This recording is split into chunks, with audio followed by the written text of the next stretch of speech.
Hey guys! Welcome to Couple. Please like and subscribe if you like this video. Early Friday morning, the Senate passed a $1.3 trillion spending package that will increase funding for the military and domestic spending and will keep the government funded through the end of September, sending the legislation to the president for his signature house ahead of a midnight deadline.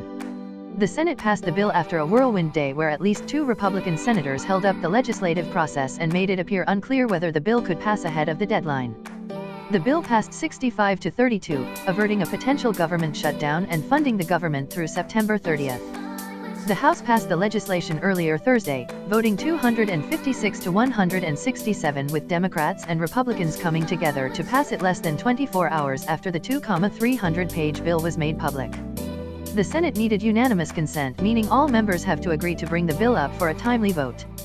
If one member objects, it could force the government into a brief shutdown, which is why many congressional observers were watching Kentucky Republican Senator Rand Paul, who forced a brief shutdown last month using a similar procedural maneuver.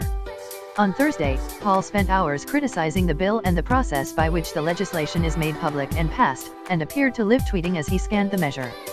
Page 430 of Crumnibus, good news. The government is going to earn $350 million by selling oil from Strategic Petroleum Reserve, he tweeted. Bad news is the dollar won't go to reduce the $21 trillion debt. The dollar will instead be spent elsewhere by the federal government.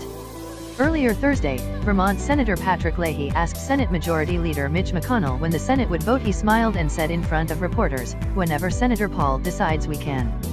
But Paul said Thursday night that Senate leadership should reach out to him if they want to speed the process along.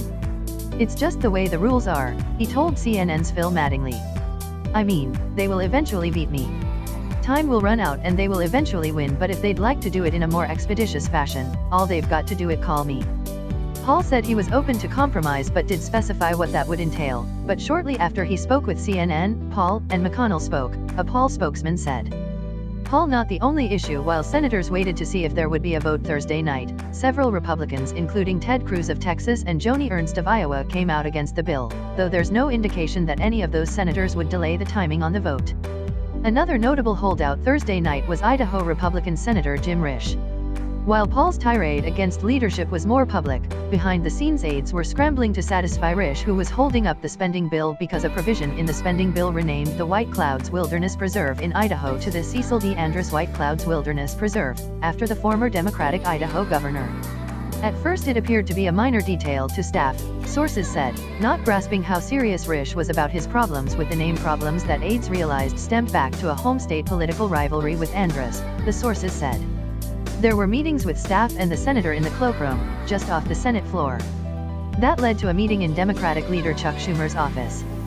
Finally, a phone call to House Speaker Paul Ryan to lay out exactly how to get the name changed or removed. The solution, which was quietly and quickly approved on the Senate floor by unanimous consent, was in the form of an enrollment correction to the omnibus, which the House will consider at a later date. At one point, Risch appeared on the floor with McConnell and Risch was clearly agitated. From the gallery, he could be overheard telling McConnell, "I'm not going to consent to do anything." Within just a few minutes, Risch agreed to move ahead with a change to the omnibus. What's in the plan and who supports it? The massive spending package marks the end of a months-long funding stalemate in which lawmakers were forced to pass one short-term spending bill after another to stave off a shutdown. The package includes more than just money to fight the opioid epidemic, pay the military and fund more than $21 billion in infrastructure projects. It also includes policy changes like one that would incentivize states to enter more records into the country's gun background check system and another that would cut off aid to the Palestinian Authority until Palestinians cease making payments to the families of terrorists.